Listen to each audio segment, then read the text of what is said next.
5세대 이동통신입니다. 5G 중간요금제 출시가 임박했다고 하는데 정부가 오는 3분기 중에 통신사들의 출시를 유도하겠다고 발표한 건데요. 통신사들의 고민도 커질 수밖에 없는 상황입니다.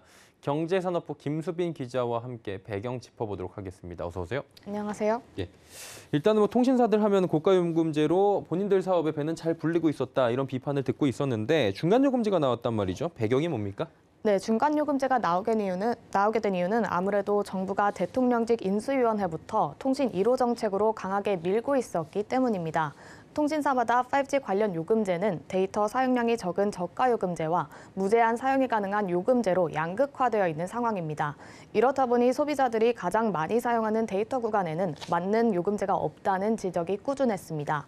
과학기술정보통신부에 따르면 지난 4월 기준 5G 이용자의 평균 데이터 사용량은 26GB 수준입니다. 하지만 현재 통신사가 제공하는 요금제에는 10GB, 100GB 두 가지 정도가 있는 게 일반적입니다. 울며 겨자 먹기식으로 고가 요금제에 가입할 수밖에 없는 상황이 생길 수 있는 겁니다. 정부는 소비자들의 통신료 부담이 늘어난 측면이 있다고 보고 관련 부처 및 통신업계와 요금제의 간극을 줄이기 위한 논의에 들어간 것으로 보입니다. 예, 선택지를 좀 다양화시킬 수 있다는 건 소비자 입장에서 굉장히 좋은 일인 것 같은데요. 살펴보면 5G가 지금 상용화된 게 3년이 다 돼가고 있습니다. 이용자 수의 추이도 늘 수밖에 없는 상황인데 이게 중간요금제 도입에 영향을 준 거라고 봐도 됩니까? 네, 영향을 줄 수 있을 것으로 보입니다. 예. 국내 5G 가입자 수는 2,300만 명을 돌파했습니다. 과기부에 따르면 지난 4월 말 기준 국내 5G 가입자 수는 약 2,347만여 명입니다. 이로써 전체 이동통신 가입자 중 5G 가입자가 차지하는 비중은 전체의 32%가 됐습니다. 통신사별로 살펴보면 SK텔레콤이 약 1,115만 명으로 가장 많고 그다음 KT, LG U+ 순으로 나타났습니다. 증가율은 다소 주춤했지만 가입자는 지난해 11월 2천만 명을 처음 돌파한 이후 꾸준히 늘어나는 추세인데요. 또 새로 나오는 핸드폰 기종의 경우 5G를 이용해야 하는 경우가 전반적으로 많습니다. 이처럼 5G 가입자가 늘고 있는 상황은 중간요금제 도입에 가속을 붙일 수 있을 것으로 내다보고 있습니다. 그러면 이제 우리는 중간요금제 출시가 된다고 가정을 해야 되잖아요. 예상 스펙도 봐야 될 텐데 이게 어떻게 될 것으로 보입니까? 아직 로드맵을 구성하는 단계다 보니까 단언을 예. 할 수는 없는데요. 업계에서는 신규 요금제가 6만 원대 초반이 될 것으로 보고 있습니다. 최저 5만 원대 후반까지도 갈 수 있다고 전망도 나오는데요. 데이터는 30기가 안팎이 유력합니다. 과기부도 이 통사들이 평균 데이터 이용량을 고려해 중간 요금제를 도입하기를 기대하고 있기 때문입니다. 통신업계에서는 정부의 요청에 따라 다양한 요금제를 각자 검토하고 있는 것으로 나타났습니다. 막판까지 통신 3사는 데이터 제공량과 요금 수준을 놓고 치열한 눈치 싸움을 펼칠 것으로 보입니다.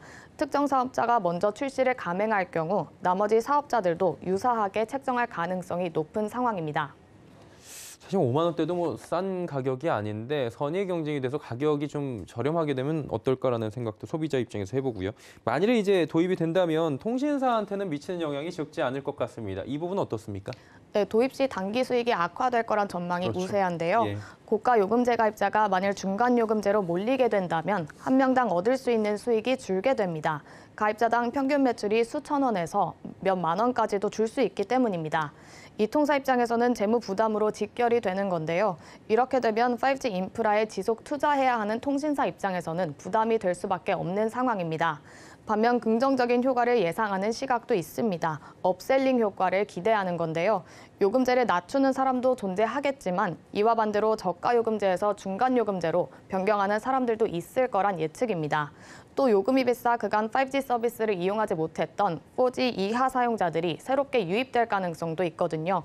이 같은 경우 5G 전환 속도를 높이는 효과를 가져올 수도 있습니다. 따라서 단기 손실을 보더라도 장기적으로 봤을 때는 도움이 될 거란 전망도 나오고 있습니다. 여담이긴 한데 제가 4G를 쓰고 있긴 한데 5G에 대한 매력을 아직 느끼진 못하고 있었거든요. 좀 면밀히 봐야 될 것 같습니다. 정부가 3분기 안에 출시 유도하겠다고 했는데 언제쯤에 저희가 만나볼 수 있을까요? 네, 정부는 지난달 30일 민생 안정을 위한 10대 프로젝트를 발표했습니다. 이 가운데 생계비 부담을 줄이는 일환으로 5G 중간요금제 도입이 논의가 됐는데요. 그러면서 3분기 출시를 유도하겠다고 밝혔습니다. 이에 중간요금제의 구체적인 로드맵에 대한 논의가 한창 이루어지고 있는 것으로 알려졌습니다. 따라서 이르면 7월, 늦어도 8월경에는 도입이 점쳐지고 있습니다. 이종우 과기부 장관은 오는 7월 7일 취임 이후 처음 유영상 SK텔레콤 대표와 구현모 KT 대표, 황현식 LG유플러스 대표 등 통신 3사 CEO를 만나 간담회를 가질 예정입니다. 이 자리에서는 아무래도 5G 중간요금제가 주요 안건이 될 가능성이 높아 보입니다. 최근 과기부와 통신 3사는 중간요금제에 대한 사전 협의를 시작한 바 있습니다. 만일 중간요금제의 도입이 하루빨리 이루어진다면 취지와 맞게 가계 통신비 절감 효과로 이어질 수 있을지 주목됩니다. 예, 중간요금제 상황 짚어봤고요. 경제산업부의 김수빈 기자였습니다. 고맙습니다. 감사합니다.